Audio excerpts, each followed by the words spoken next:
Friends అందరూ ఎలా ఉన్నారు? బాగున్నారు కదా? సర్లే బాగుంటారు. కానీ ఇప్పుడు కోయిట్ల డ్రైవర్లకి ఇండియా నుంచి వచ్చే కొత్త డ్రైవర్లకి ఒక షార్ట్ నుంచి అనుకోవాలి మనం. ఏంటంటే గొప్ప అనుకోకూడదు.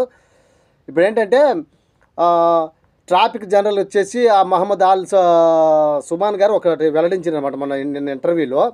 ఏంటంటే ఇంత పాత కాలంలో ట్రాఫిక్ ఉల్లంఘన కేసులో 5 దినార్లు ఫైన్ ఉండేది. అది కూడా డైరెక్ట్గా ట్రాఫిక్ జనరల్ ఆఫీసులో కట్టాల్సి వచ్చింది. ఇప్పుడు ఏంటంటే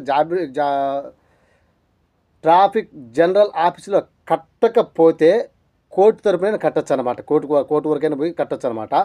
అదేంటంటే ట్రాఫిక్ ఉల్లంఘన ఉంటుంది. కార్ డ్రైవింగ్ రేస్ చేస్తూ పోతారు కదా, కొందరు బండి తీసుకుని పోయి అంట తిప్పుకుంటారు కదా వాళ్ళకని, రోడ్లో సక్రమంగా పోని వాళ్ళకి, అదే మన ఉంటుంది కదా బండి స్టాండ్ చేస్తారు కదా, బండిని పార్క్ చేస్తారు కదా, ఆ పార్కింగ్లు కూడా అది కూడా ట్రాఫిక్ ఉల్లంఘన కేసు కిందకే వస్తుందని చెప్పి వివరించారు అనమాట. అందులో వచ్చేసి పాతకాలము ఫైన్ల కన్నా ఇప్పుడు కొత్తగా వచ్చిన ఫైన్లే చాలా పెద్దగా ఉన్నాయి. ఏంటంటే ఒకప్పుడు ట్రాఫిక్ సిగ్నల్ క్రాస్ అయిపోతే రెడ్ లైట్ ఉన్నప్పుడు 5 దినాలు ఫైన్ వేస్తున్నారు. ఇప్పుడు వచ్చేసి 150 అనుకోకండి, 600 నుంచి 1000 దినాల వరకు కూడా పడవచ్చు. 600 నుంచి 1000 దినాల వరకు కూడా ఫైన్ కట్టాల్సి వస్తుంది. పడవచ్చు, చెప్పలేము, అది కోర్టు నిర్ణయము, చెప్పలేము. కానీ జాగ్రత్తగా ఉండండి. ఇంకొకటి, ఇండియా నుంచి వచ్చే డ్రైవర్లకి కొన్ని వీడియోలు చూసి భయపడతా అంటారేమో, కోర్టులు వేస్తారు, జైలు వేస్తారు 3 నెలలు 4 నెలలు అని. ఏదైనా కానీ ఇంట్లో డ్రైవర్గా నువ్వు ఉన్నప్పుడు నీ సమస్య మొత్తం ఎవరికంటే నీకు ఏమైనా జరిగినా నీ బతా కానించి నీ బండి పేపర్ల కానించి, బండి పేపర్ దఫ్తర్ అంటారా, బండి కాగితాలను, లైసెన్స్ మొత్తము నీకు అయిపోయి ముందర కాడ మీ స్పాన్సర్ అయితే ఎవరైతే మిమ్మల్ని తీసుకునే స్పాన్సర్ ఉన్నాడో స్పాన్సర్ చెప్పేయాలన్నమాట. మీరు ధర్మం మీ తప్పు కాకుండా అది చెప్పేయాలి అంతే. తర్వాత వాళ్ళ ఇష్టం, ఫైన్ పడుతుందా లేదా, వాళ్ళకి పడుతుంది నీకు పడదు. ఇది మాత్రం వాస్తవం. నీ సొంత బండి అయితే నీకు పడుతుంది. అదన్నీ గమనించుకోకుండా, అవన్నీ భయపడకుండా ఎవరైనా రావాలనుకునే వాళ్ళు ట్రాఫిక్ రూల్స్ తెలుసుకొని ఖచ్చితంగా రావచ్చు. అందులో భయపడాల్సిన అవసరమేమీ లేదు. కొత్తగా వచ్చే డ్రైవర్లకి, ఇండియా నుంచి వచ్చి కొత్తగా వచ్చే డ్రైవర్లకు చెప్పే విధానం ఇది. భయపడాల్సిన అవసరమే లేదు, రావచ్చు. కాకపోతే నీకు ట్రాఫిక్ రూల్స్ ఇక్కడికి వచ్చిన తర్వాత ట్రాఫిక్ రూల్స్ తెలుసుకోవాలి. అంటే పాతకాలంలో అయితే తెలుగు భాషలో వివరణ లేదు.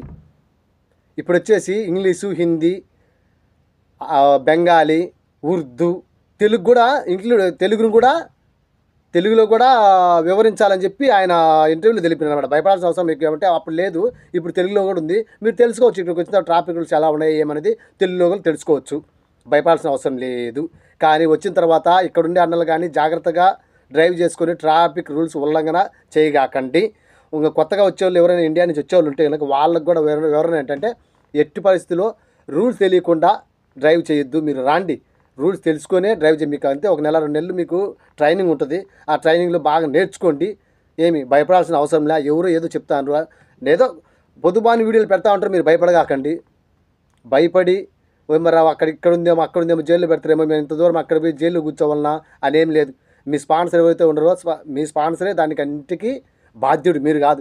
కానీ మీ పద్ధతి ప్రకారం మీకు ఎప్పుడు డేట్ అయిపోయిందా, ఎప్పుడు డేట్ ఉందా వివరించడం మీ ధర్మం. అది ఎట్టి పరిస్థితుల్లో భయపడగాకండి. కొన్ని వీడియోలు వచ్చాయి కోయిట్ని, చాలామంది చాలా విధాలుగా వీడియోలు పెడతారు. భయపడగాకండి.